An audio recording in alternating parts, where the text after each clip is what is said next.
The Islamic Dad here. Wanted to make a video to kind of piggyback onto the one I made previously on the different flavors of narcissist.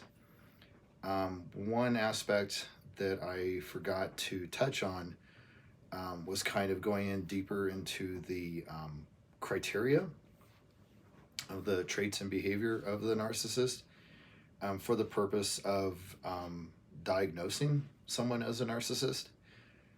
My understanding is that in the medical community, psychologists have the DSMR, and within the DSMR, there is a list of 10 criteria.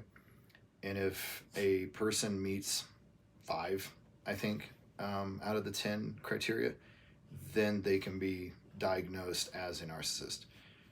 That's great for them, but I don't think that's very practical for people in their day-to-day lives, dealing with other people that are impacting them negatively and exhibiting these traits and behaviors.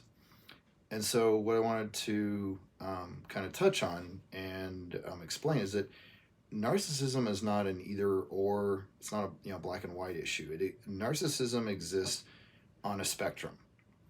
You may have someone who meets all 10 of the 10 criteria and is at the extreme end of what's considered a narcissist. You might have someone who meets 5 out of the 10 and fits neatly in the middle, or someone who is on the lower end that only meets a couple of these criteria.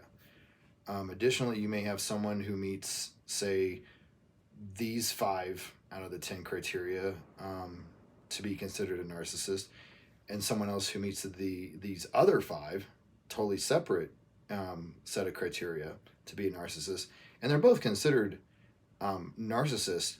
But if you were to interact with them, your experience would be completely different. I mean, they do not have the same traits and behaviors, but they ultimately are narcissists.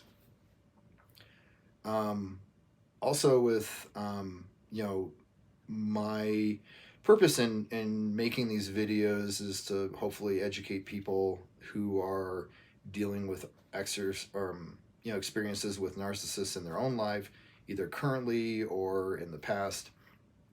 And so I'm sharing my own personal experiences. And so I wanted to clarify to some degree kind of how I would put them as far as like on the spectrum. So my ex-wife, I feel meets pretty much all of the criteria for a malignant narcissist. Very much across the board, except for, oddly enough, the grandiosity. She never exhibited that.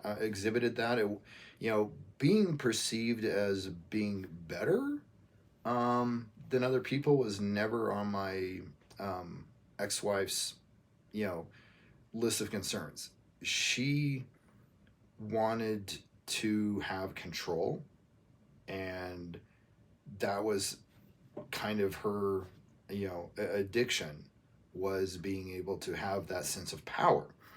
And so instead of trying to portray herself as being better or something like that, she would simply divide people into people I can boss around and people who I have to argue and be combative with, and then people who I can ingratiate myself to.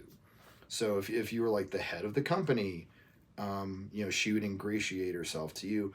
Anyone else, though, should either just bark orders or be ready to just argue for the next 3 hours. But yeah, I mean, so she met most of the criteria for malignant narcissist. My ex-girlfriend, on the other hand, it's interesting to me because she's very much a covert narcissist. I mean, I bet the house, on the diagnosis. But that said, she's not. She doesn't meet all the criteria. In fact, I would say she meets maybe half of the criteria for covert narcissist. Again, like my ex-wife, she doesn't have that same grandiosity. In my ex-girlfriend's case, she would name drop conspicuously, but that was as far as it went, as far as like dealing with like the social totem pole and trying to like display herself higher. Other than that, being viewed as better than other people, she didn't care.